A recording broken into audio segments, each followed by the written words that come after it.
Hello student, today we are going to discuss chapter number 1 crop production and management of class 8th science.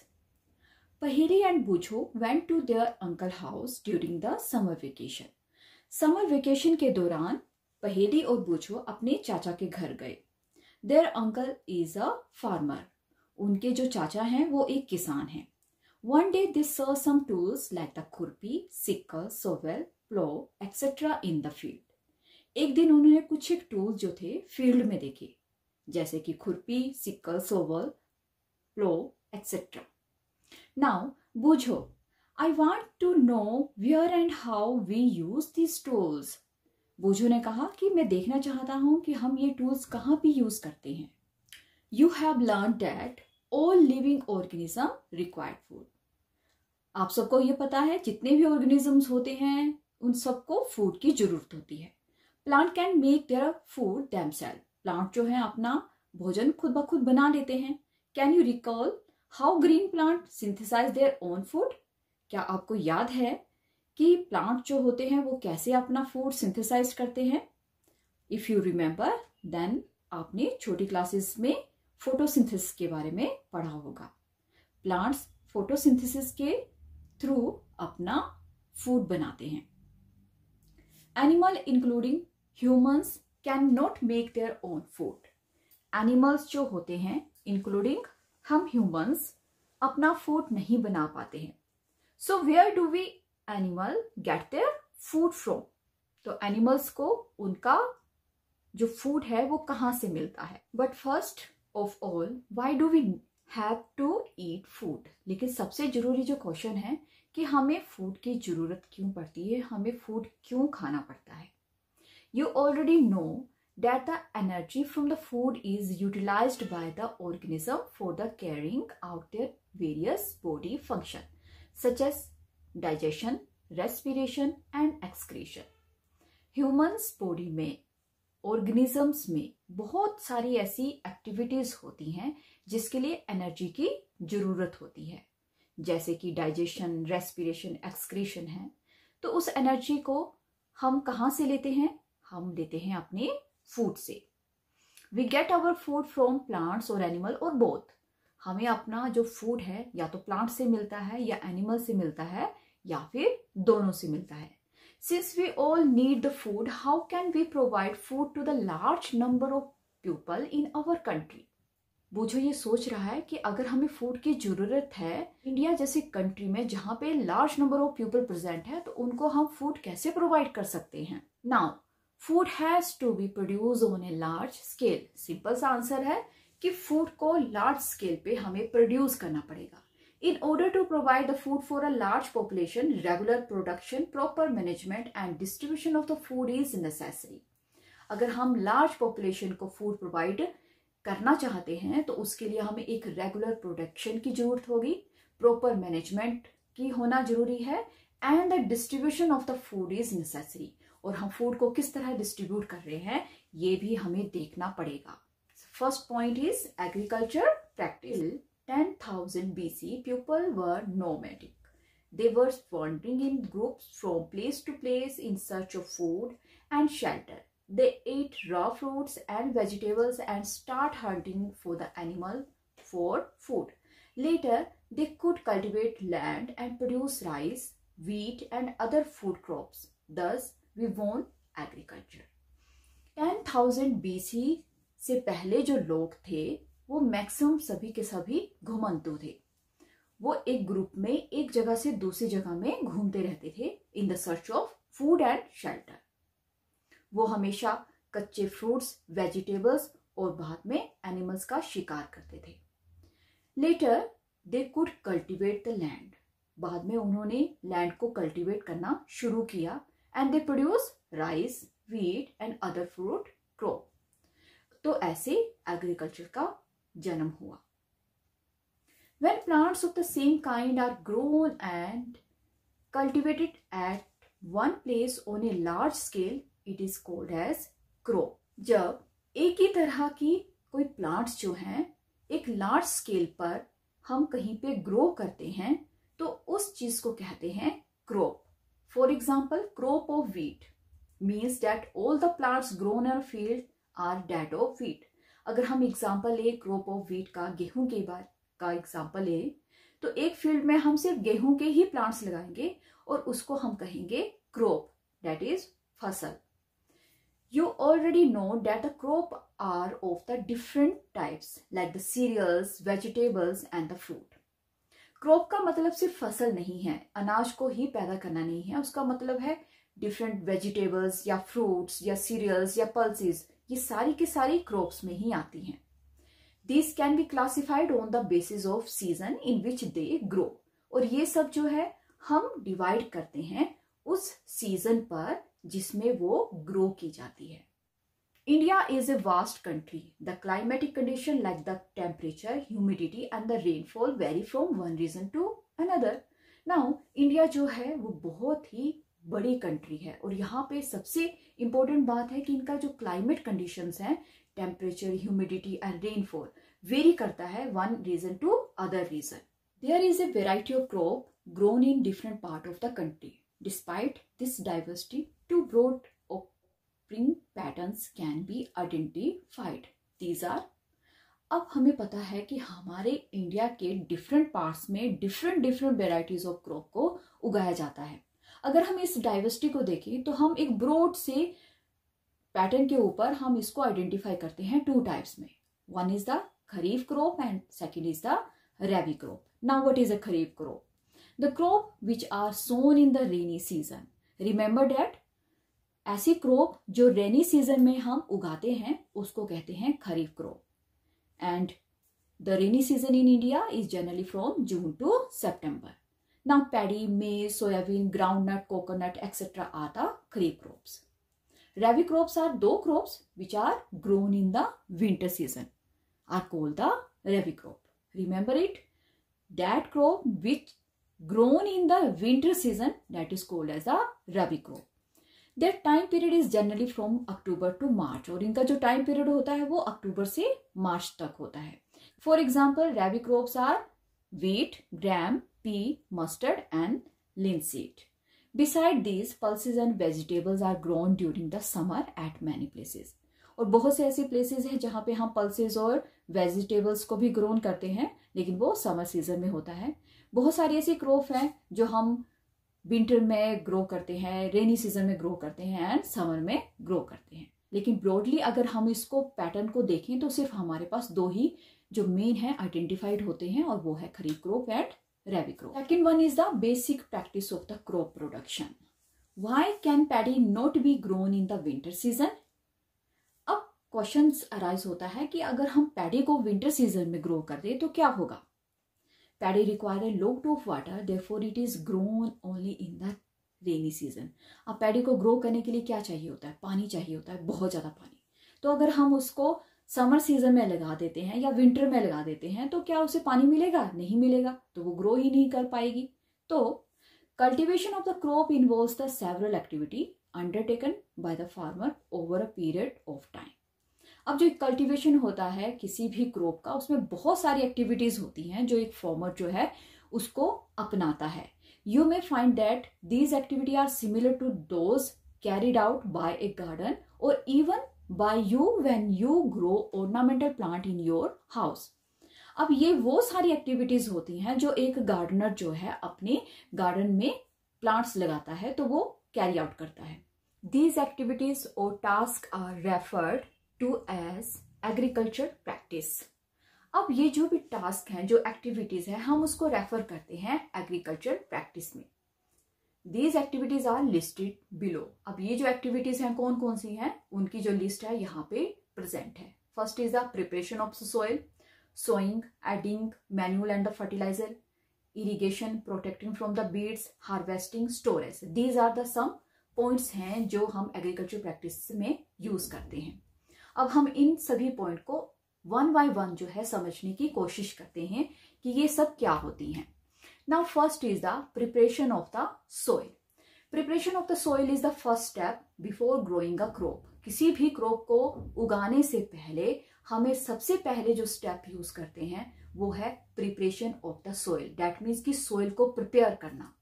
One of the most important tasks in the agriculture is to turn the soil and lose it. सबसे important जो task है agriculture में वो सबसे पहला है कि soil को टर्न अप किया जाए और उसको लूज किया जाए. This allow the root to penetrate deep into the soil.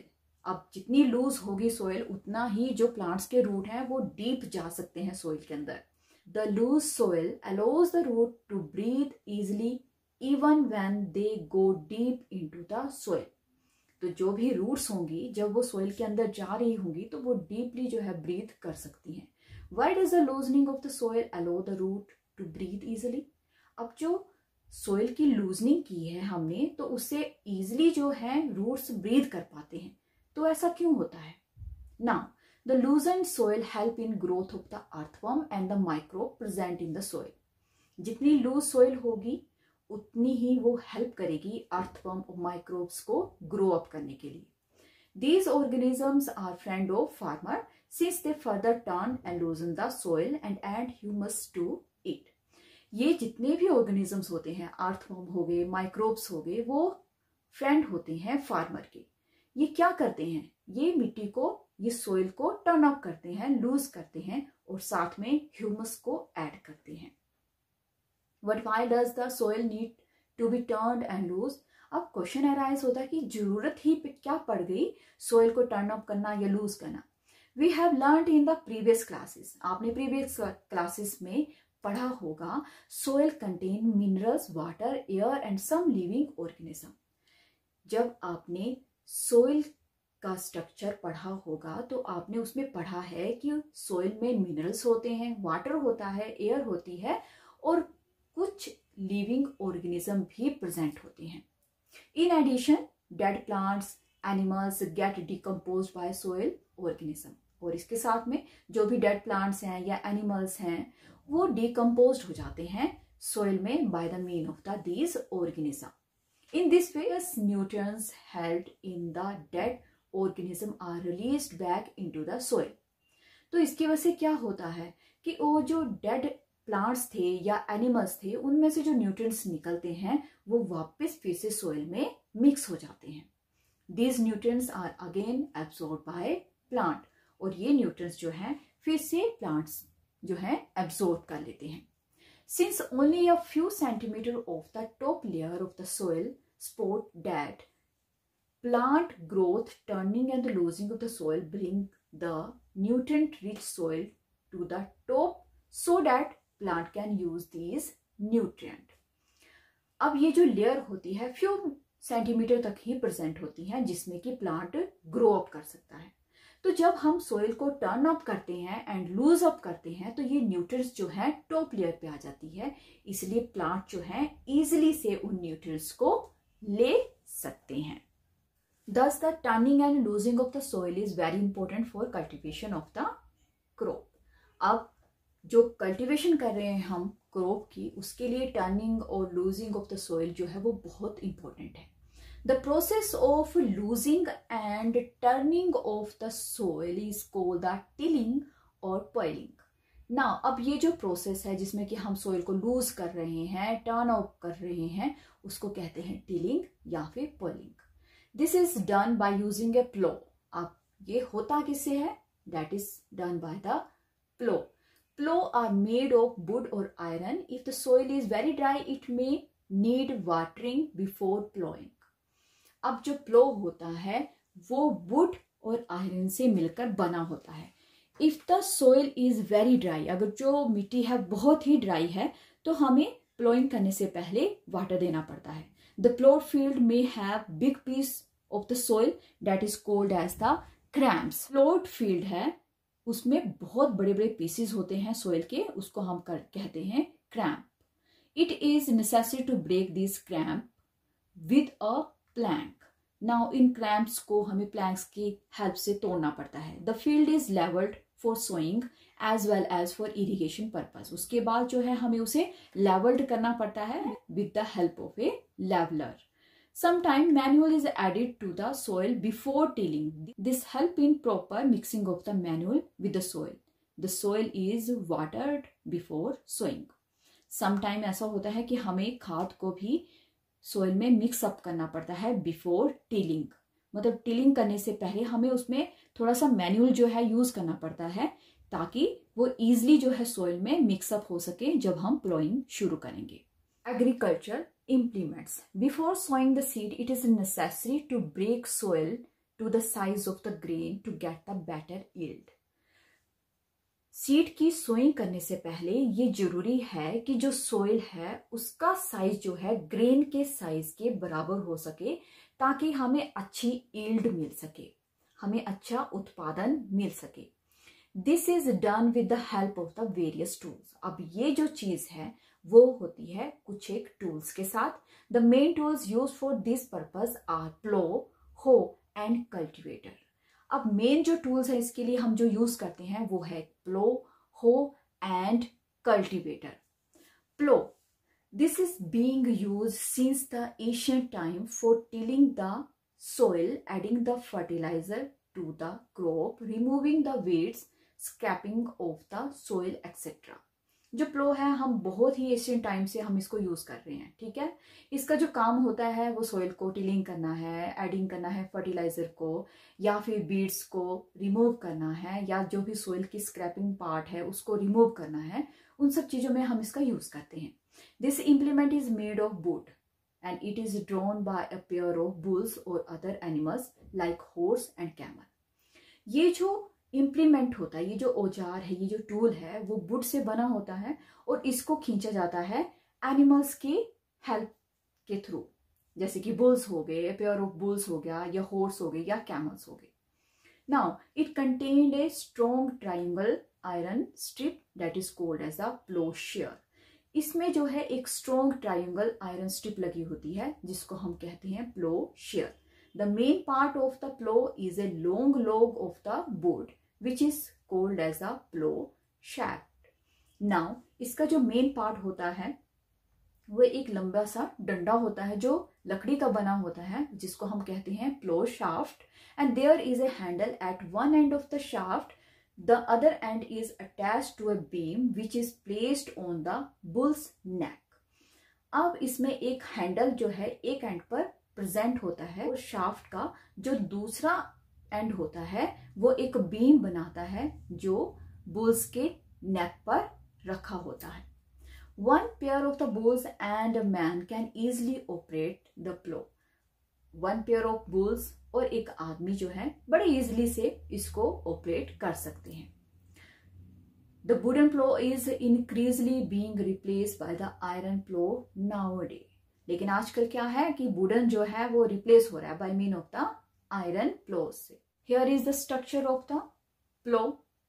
अब आप इस फिगर में देख रहे हैं दो बुल्स जो है वो उसको खींच रहे हैं, प्लो को खींच रहे हैं, और एक आदमी जो है वो उसको चला रहा है। दूसरी तरफ जो आपके पास स्ट्रक्चर दिया गया है प्लो का, उसमें देखिए एक ट्रायंगल स्ट्रक्चर है जो आयरन के साथ बना हुआ है, that is called as the ploughshare, and a long log of the wood that is called as a plough shaft. Now next is the hoe. It is the simple tool which is used for removing the weed and for loosening the soil. ये एक बहुत ही simple सा tool होता है जिसकी help से हम beads को रिमूव करते हैं या फिर सोइल को जो है लूजन किया जाता है. It has a long rod of wood or a iron, a strong broad and a bent plate of iron is fixed to one of its end. इसमें क्या है कि एक लंबी सी वुड की या आयरन की रोड होती है, एक स्ट्रॉन्ग ब्रॉड बेंट प्लेट होती है जो आयरन से एक एंड पर फिक्स्ड अप होती है. Here is the structure of the हो, दैट इज द, इसमें आप देख सकते हैं एक बेंड प्लेट है, एक हैंडल है, एक बीम है, एक रोड लगी हुई है, और ग्रिप बनाने के लिए हमारे पास ग्रिप भी है. Now it works like a blade. अब उसका जो काम है वो एक ब्लेड की तरह काम करता है. It pulled by the animal also. Third one is the cultivator. Nowadays plowing is done by the tractor driven cultivator.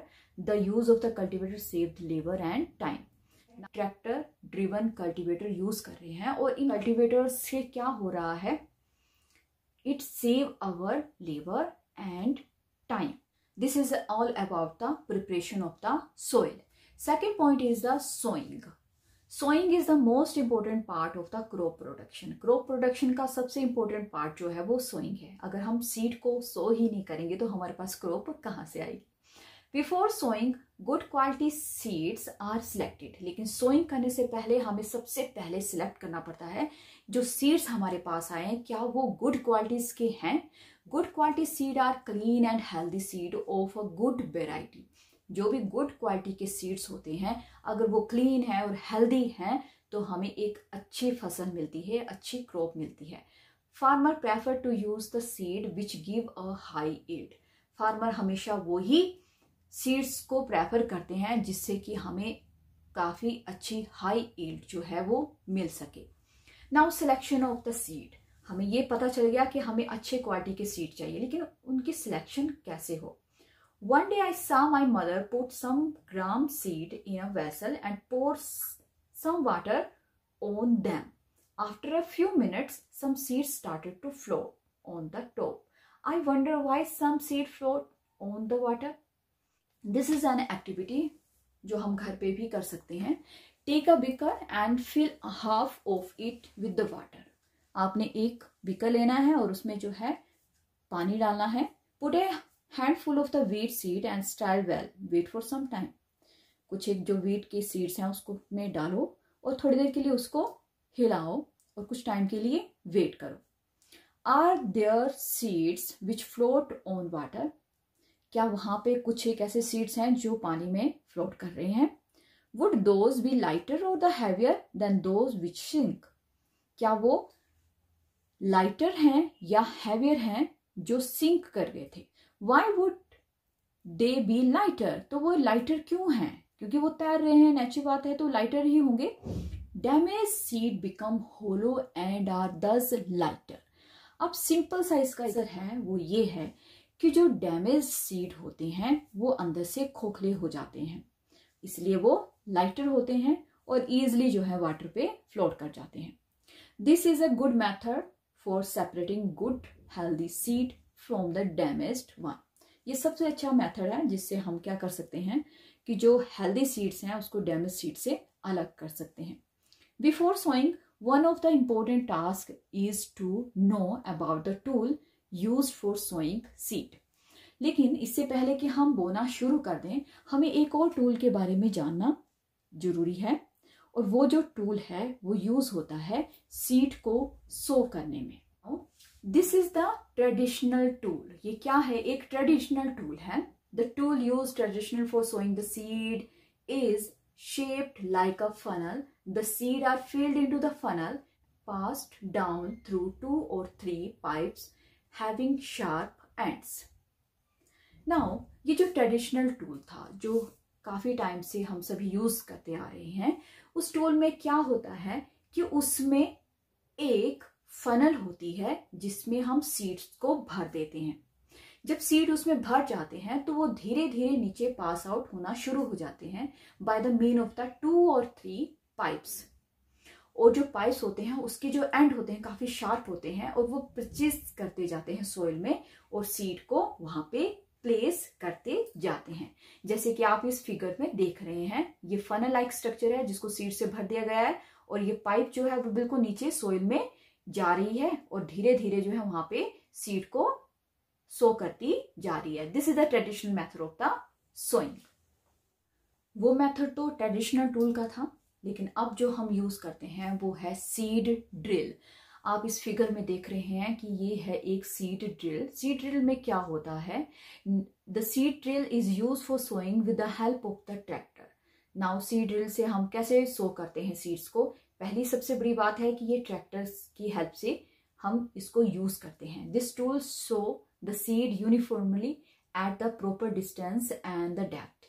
और जो ये टूल्स होता है इसकी हेल्प से हम सीड को जो है एक प्रॉपर डिस्टेंस पे जो है सो कर पाते हैं और एक प्रॉपर डेप्थ तक वो सीड जो है पहुंचता है। It ensure that the seed get covered by the soil after sowing. और उसके बाद जब हम सीड को सो कर दे रहे हैं तो उसके बाद ये कंफर्म्ड होना चाहिए कि वो जो सीड है सोइल से कवर्ड अप हो चुका है। This prevent damage caused by the birds. अगर सीड जो है ओपन ही फील्ड में रह जाएंगे तो बर्ड्स जो होते हैं वो उनको खा जाएंगे। इस चीज को प्रिवेंट करने के लिए हमें सोइल से सीड को कवर अप करना पड़ता है। Sowing by using a seed drill save the time and the labour.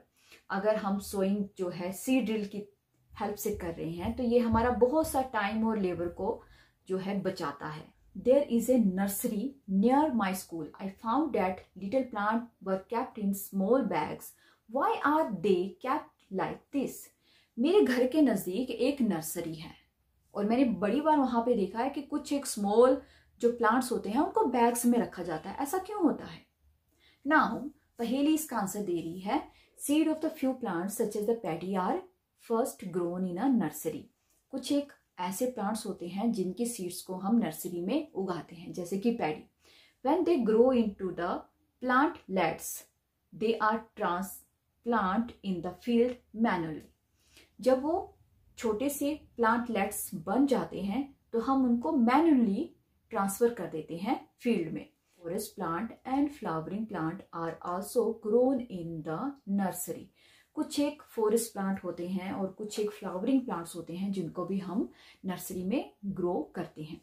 N appropriate distance between the seed is important to avoid over crowding of the plant. जब भी हम किसी seed को field में सो करते हैं तो उन सीड्स के बीच में एक प्रॉपर डिस्टेंस होना जरूरी है, ताकि हम जो ओवर क्राउडिंग होती है प्लांट्स के बीच में उसको प्रिवेंट कर सके। This allow to plant get sufficient sunlight, nutrients and water from the soil. जब हम ओवर क्राउडिंग को खत्म कर देते हैं तो प्लांट्स को बड़ी इजीली से सनलाइट, न्यूट्रिएंट्स और वाटर जो है सोइल से मिल सकता है। Sometime new plants have to be remove to prevent the over crowding. कभी कभी जो नए प्लांट्स होते हैं उनको भी हमें निकालना पड़ता है ताकि ओवर क्राउडिंग जो है वो ना हो सके। Third point is adding manual and fertilizer. The substances which are added to the soil, ऐसे सब्सटेंसेस जिनको सोइल में हम ऐड कर रहे हैं in the form of nutrients. किस फॉर्म में? न्यूट्रिएंट्स की फॉर्म में, for the healthy growth of plants, ताकि जो हमने जो वहां पे फील्ड में क्रॉप लगाई हुई है, जो प्लांट्स लगाए हुए हैं, उनकी हेल्दी ग्रोथ हो सके। तो these substances are called as the manure or fertilizer. I saw a healthy crop growing in a farm. मैंने एक हेल्दी क्रॉप को एक फार्म में ग्रो करते हुए देखा है।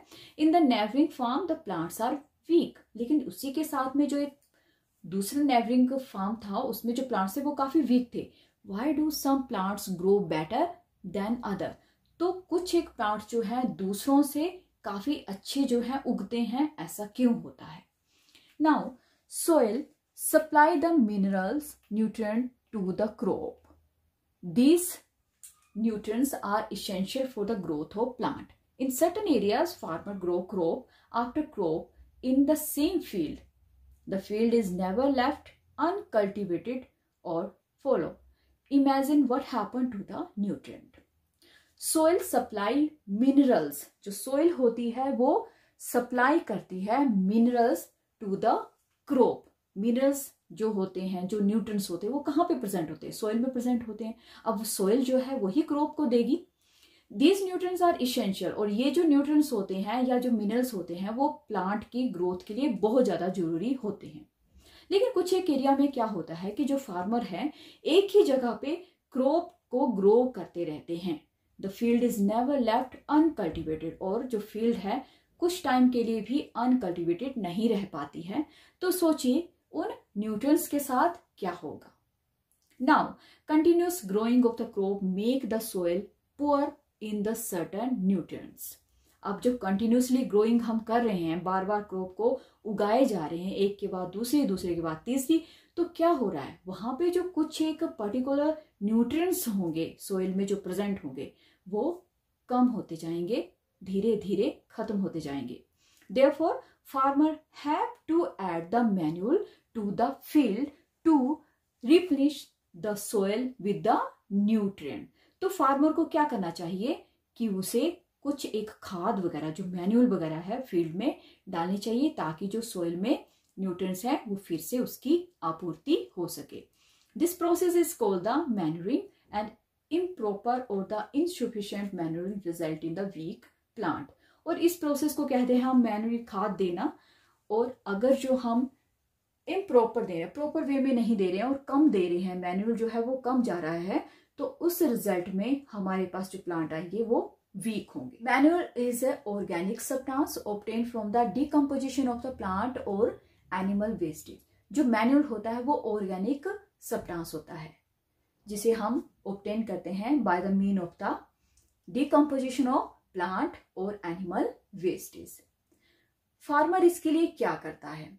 Farmer dump the plant and animal waste in the pit at open place. एक ओपन प्लेस में एक पिट बनाता है जिसमें प्लांट और एनिमल्स के वेस्ट को डाल दिया जाता है और उसके बाद इसको छोड़ दिया जाता है ताकि वहां पे डिकम्पोजिशन हो सके। The decomposition is called by the some micro organism. और जो ये डिकम्पोजिशन है वो किसकी हेल्प से होती है? By the mean of the micro organism की हेल्प से। The decomposed matter is used as organic manual. और ये जो डिकम्पोज्ड मैटर होता है उसको हम ऑर्गेनिक मैन्यूल की तरह यूज करते हैं। तो मैन्यूल जो है, जो खाद है, वो एक ऑर्गेनिक सब्सटेंस है और ये कहाँ से मिलता है, कैसे बनाया जाता है? By the decomposition of plant और animal waste.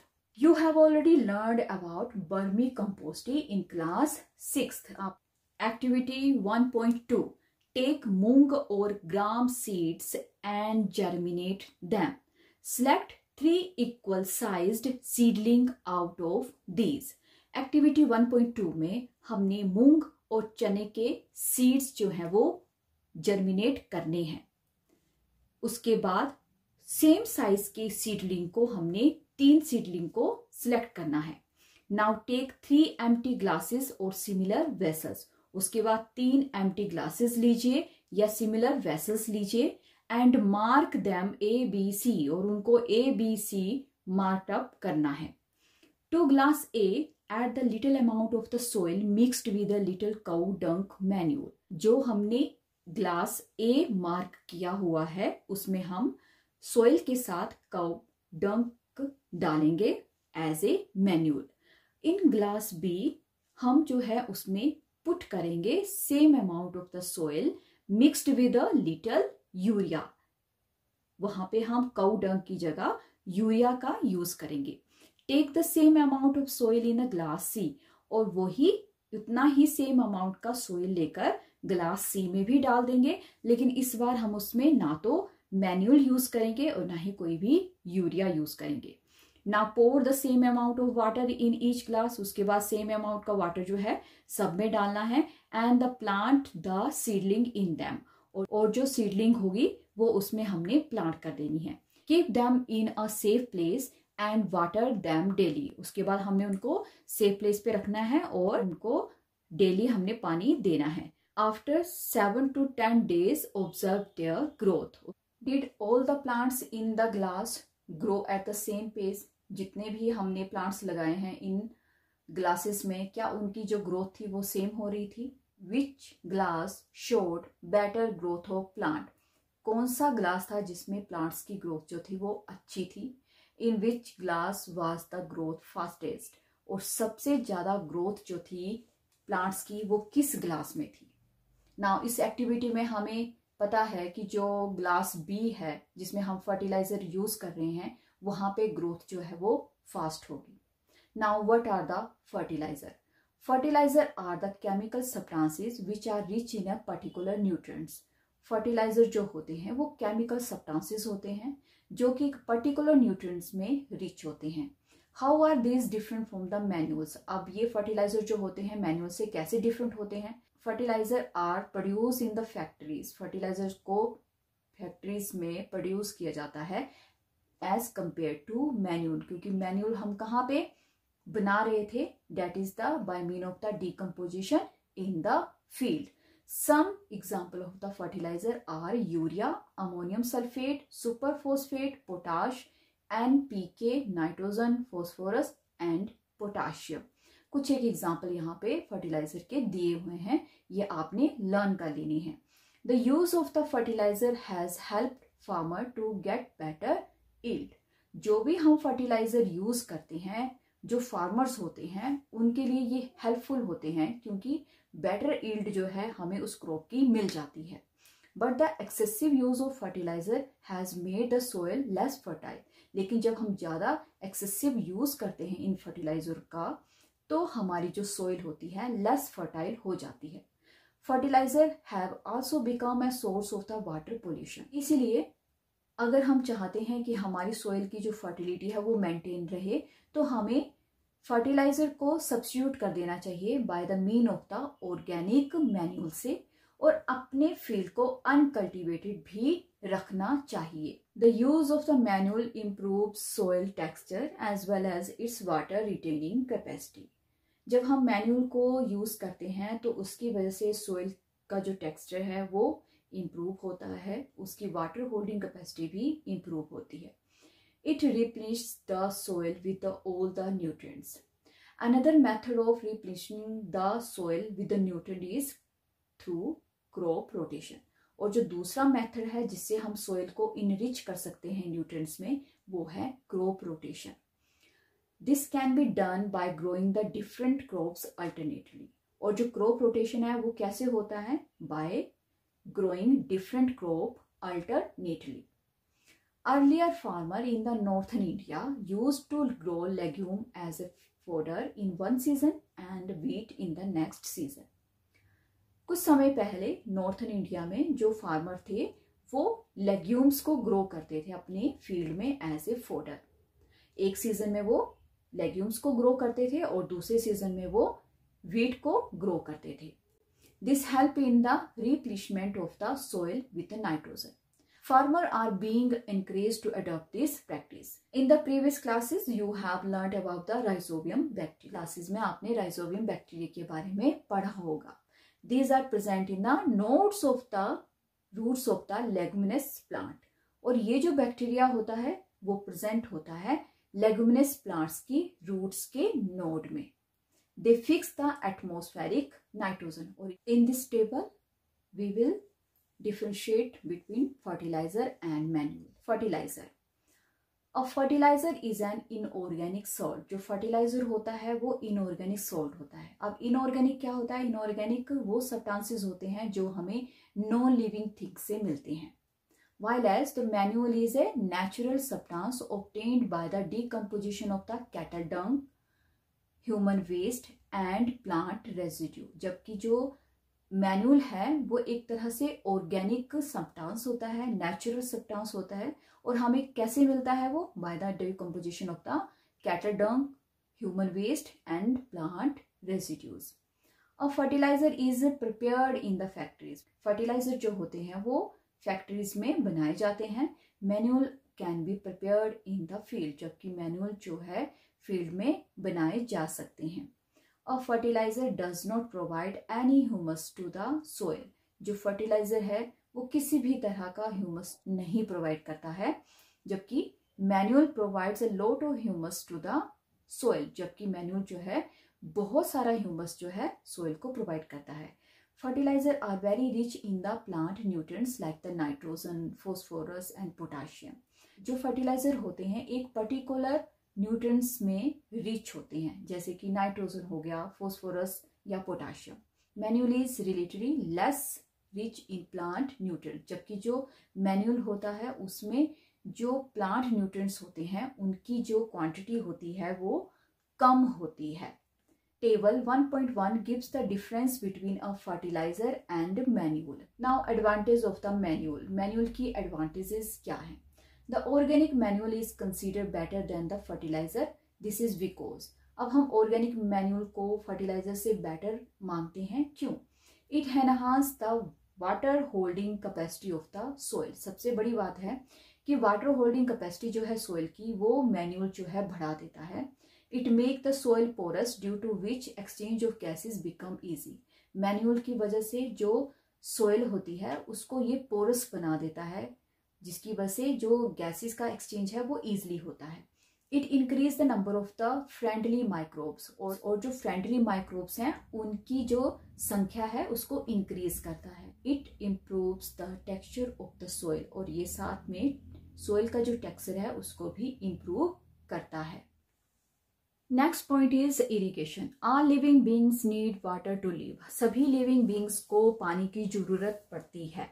Water is important for proper growth and development of the flowers, fruits and seeds. Water इसलिए इम्पोर्टेंट है ताकि फ्लावर्स की, फ्रूट्स की और सीड्स की प्रॉपर ग्रोथ और डेवलपमेंट हो सके।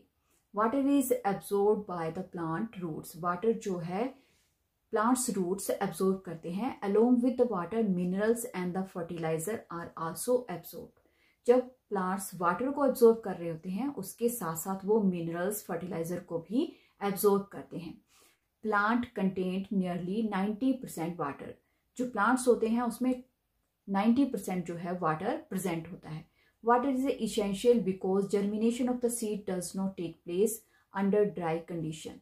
वाटर इसलिए भी बहुत ज़्यादा इम्पोर्टेंट है क्योंकि ड्राई कंडीशन में सीड जो है वो जर्मिनेट नहीं कर पाता है। Nutrients dissolve in water get transported to each part of the plant.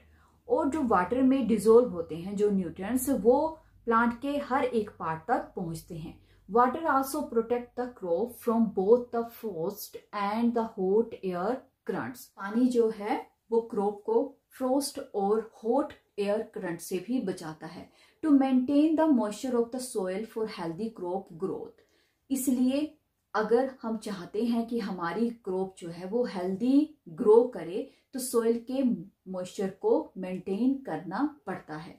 Field have to be water regularly, so that हमें फील्ड को रेगुलरली पानी जो है देना चाहिए। The supply of the water to crop at the different interval is called the irrigation. Different interval में जब हम क्रॉप को पानी की सप्लाई देते हैं तो उस प्रोसेस को कहते हैं irrigation. The time and the frequency of the irrigation varies from crop to crop, soil to soil and season to season. अब जो इरिगेशन की टाइम है या उसका फ्रीक्वेंसी है वो वेरीज करता है। कैसे? Crop to crop, soil to soil and season to season. In summer the frequency of the watering is higher. Summer में जो फ्रीक्वेंसी होती है पानी देने की वो सबसे ज्यादा होती है। Why is it so? तो ऐसा क्यों है? Could it be due to the increased rate of evaporation of water from soil and the leaves? क्या ये इसकी वजह से है कि जो रेट ऑफ इवेपोरेशन है सोइल का या फिर लीव्स का वो इंक्रीज हो जाता है समर में।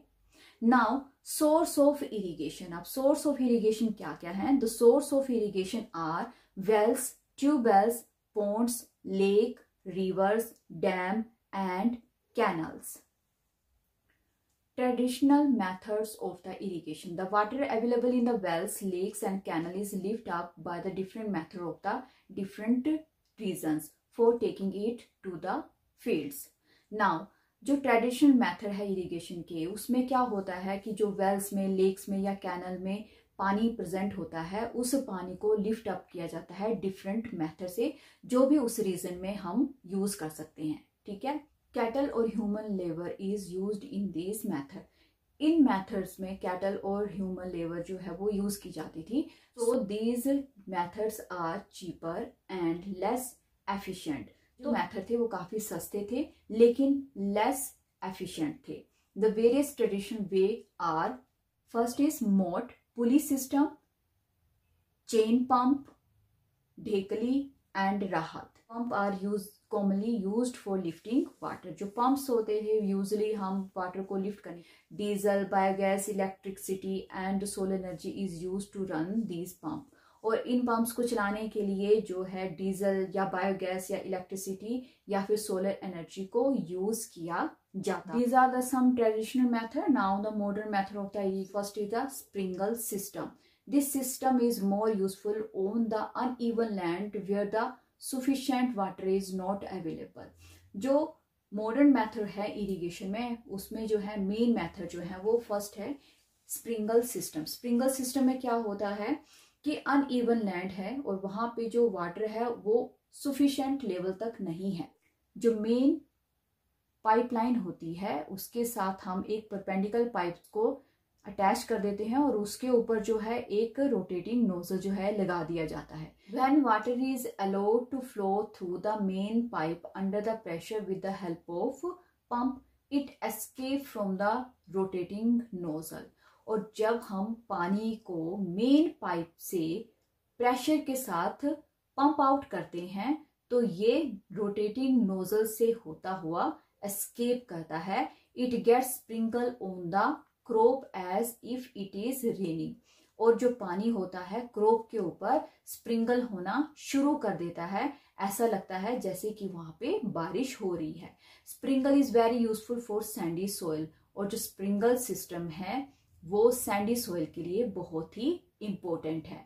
इस फिगर में आप स्प्रिंकल सिस्टम को देख सकते हैं कि किस तरह पंप जो है एक मेन पाइपलाइन के साथ अटैच्ड है और जो मेन पाइप है वो परपेंडिकुलर पाइप्स के साथ अटैच्ड होती है एक पर्टिकुलर इंटरवल्स के ऊपर, और इन परपेंडिकुलर पाइप्स के ऊपर एक नोजल लगा होता है। और जब पानी इसमें से निकलता है तो ये जो नोजल है उसमें से पानी स्प्रिंकलिंग होना शुरू कर देता है और बारिश की बूंदों की तरह पूरी जो फील्ड है उसमें पानी गिरना शुरू हो जाता है।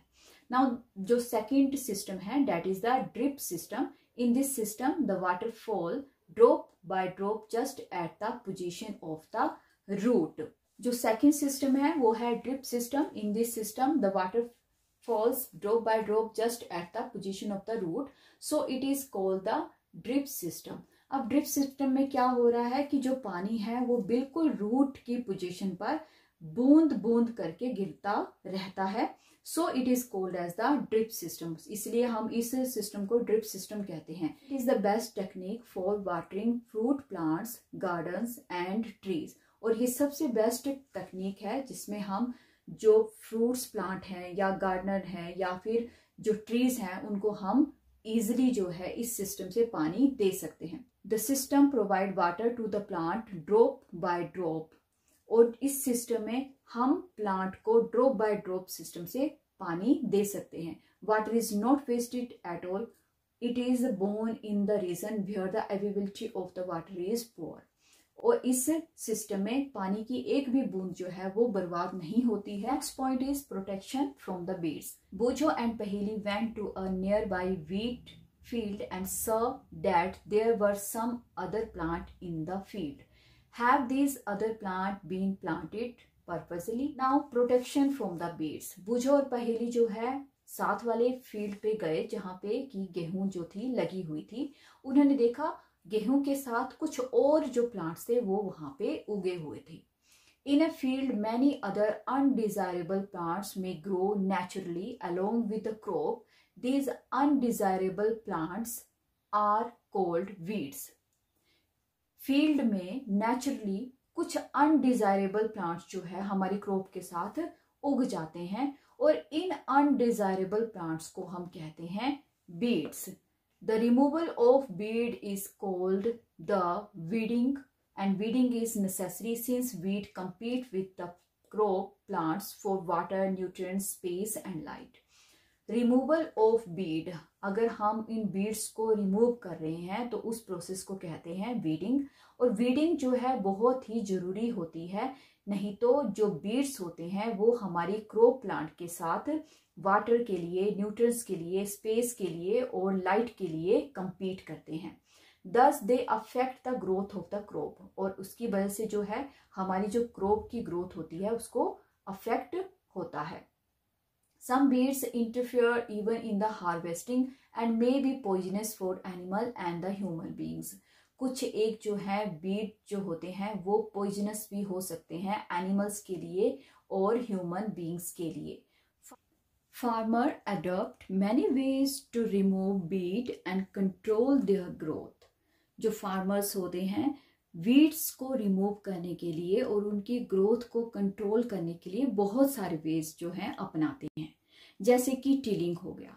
Tilling before sowing of the crop help in uprooting and killing of weeds. Crop को लगाने से पहले अगर हम सोइल की टिलिंग करते हैं तो जो वीड्स है वो खत्म हो जाते हैं, which may then dry up and get mixed with the soil. The best time for the removal of the bead is before they produce flower and seed. This is done with the help of खुरपी. और ये किसकी help से किया जाता है? By the means of the खुरपी. A seed drill is also used to uproot the beads. Seed drill को भी हम यूज करते हैं ताकि हम beads को जो है उखाड़ कर फेंक सके. Beads are also controlled by the using certain chemicals called weedicides. जो weeds होती हैं हम उनको केमिकली भी कंट्रोल कर सकते हैं और जो वो केमिकल होते हैं उनको कहते हैं weedicides like 2,4-D. These are sprayed in the field to kill the bead. In chemicals को हम फील्ड में स्प्रे कर देते हैं ताकि जो बीड्स हैं वो मर जाए. They do not damage the crop. और ये क्रॉप को डैमेज नहीं करती है. The weedicides are dilute with the water to extent required and sprayed in field with a sprayer. Now weedicides को हम वाटर में dilute करते हैं और उसके बाद हम फील्ड पर उसको स्प्रे अप कर देते हैं. Do weedicides have any effect on the person handling the weedicide sprayer? जो पर्सन वो weedicide कर रहा है क्या उसके ऊपर कोई इफेक्ट रखता है? As already mentioned, the weedicides are sprayed during the vegetative growth of the bead before flowering and seed formation. Spraying of weedicides may affect the health of farmers, so they should use these chemicals very carefully. They should cover their nose and mouth with a piece of cloth during spraying of these chemicals. Next point is harvesting. Harvesting of a crop is an important task. The cutting of crop after it is mature is called the harvesting. जब एक crop बिल्कुल mature हो जाती है तो उसकी जो cutting होती है उसको harvesting कहते हैं. In harvesting, crops are pulled out or cut close to the ground. Harvesting में हम क्या करते हैं? या तो crop को हम pulled out कर देते हैं या फिर cut close to the ground. It usually takes 3 to 4 months for a cereals crop to mature. एक crop को mature होने के लिए 3 से 4 महीने लगते हैं. Next point is threshing. The grain seeds are separated from the chaff. This process is called the threshing. And this is carried out with the help of the machine that is called as the combine, which is in fact a combined harvester and the thresher. After harvesting, sometimes stubs are left in the field which are burned by the farmer. Pehli is worried. She knows that it causes the pollution. It may also catches the fire and damage the crop laying in the field. After harvesting, sometimes stubs are left in the field. Harvesting के बाद कुछ एक residuals जो है वो field में रह जाते हैं which are burned by the farmer, जो कि फार्मर जो हैं उनको जला देते हैं. पहली is buried. She knows that it cause pollution. Now पहली जो है काफी buried है इस बारे में क्योंकि उसे पता है कि इसकी वजह से जो है एयर पोल्यूशन होता है. It may also catch the fire and damage the crop laying in the field. और यहाँ तक कि इसकी वजह से आग भी लग सकती है और जो फील्ड में क्रॉप रखी गई है वो भी खराब हो सकती है, वो भी जल सकती है. Farmers with the small holdings of the land do the separation of grains and chaff by the winnowing. You have already studied this in class 6th. Now, जो farmers होते हैं जिनके पास जो land है वो काफी कम है तो वो जो है ग्रेन्स को चैप से सेपरेट करने के लिए विनोइंग जो प्रोसेस है उसको अपनाते हैं. नेक्स्ट जो पॉइंट आता है वो है storage. Storage of produce is an important task. If the crop grain are to be kept for the longer time they should be safer from the moisture, insect, rats and micro organisms. अब जो crop हमने उगाई है उसके बाद हमने उसको harvest किया है. अगर हम चाहते हैं कि लॉन्ग टाइम के लिए हम उसको कैप्ट करके रखें, कहीं संभाल के रखें, तो उसको मॉइस्चर से, इंसेक्ट से, रैट से और माइक्रो ऑर्गेनिज्म से बचाना बहुत ज़्यादा जरूरी है. The fresh crop has more moisture. जो फ्रेश क्रॉप होती है उसमें बहुत ज़्यादा मॉइस्चर होता है. If freshly harvested grains or the seed are stored without drying they may get spoiled or attacked by the organism, losing their germination capacity.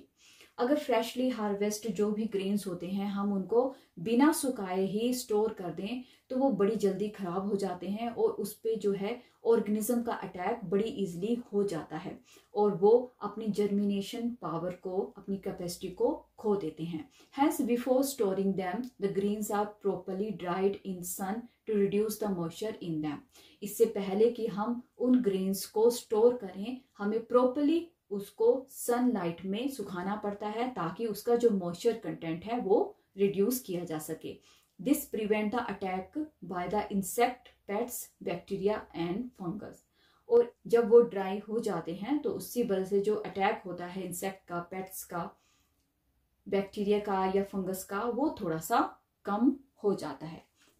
Farmer store grains in the jute bag और metallic beans. जो farmer होते हैं वो grains को jute bag में या metallic beans में डाल के रखते हैं, स्टोर करके रखते हैं। However, large scale storage of grains is done in the silos and grannies to protect them from pests like rat and insect. Large scale पर जो ग्रेन्स की स्टोरेज होती है वो होती हैं सिलोज एंड ग्रैनीज में। इसमें हम ग्रेन्स को पेस्ट से, रैट्स और इंसेक्ट से बचाते हैं। फिगर 1.10a में silos for storing of the grain, यहाँ पे एक फिगर दी गई है जिसमें कि हम ग्रेन्स को सिलोज में स्टोर कर रहे हैं। दूसरी जो 1.10b है storage of grains in the grannies, इसमें एक बड़े से स्टोर हाउस में ग्रेन्स को रखा जाता है। Dried neem leaves are used for storing the food grains at home. For storing the large quantity of the grains in the big godowns, specific chemical treatment are required to protect them from pests and microorganisms. अगर हम घर पे grains को store करके रखना चाहते हैं तो हम उसमें नीम के लीव्स मिला सकते हैं। अगर हम लार्ज क्वांटिटी में ग्रेन्स को स्टोर कर रहे हैं किसी गोडाउन में तो हम स्पेसिफिक केमिकल ट्रीटमेंट जो है वो भी ले सकते हैं ताकि हम अपनी ग्रेन्स को पेस्ट और माइक्रो ऑर्गेनिज्म से बचा सके। Food from animal. Activity 1.3. Make the following table in your notebook and complete it. This animal also provide us with the different kind of food. हमें पता है कि हमें जो है plants और animals जो है different type का food जो है वो provide करते हैं. Many people living in the coastal areas consume fish as a major part of their diet. जो लोग coastal area में रहते हैं वो fish को अपनी diet में consume करते हैं. In the previous classes You have learned about the food that we obtain from the plant. Previous क्लासों में आपने पढ़ा होगा कि कौन कौन से फूड है जो हमें प्लांट से मिलते हैं। We have just seen that the process of the crop production involve a number of steps like the selection of seed, sowing, etc.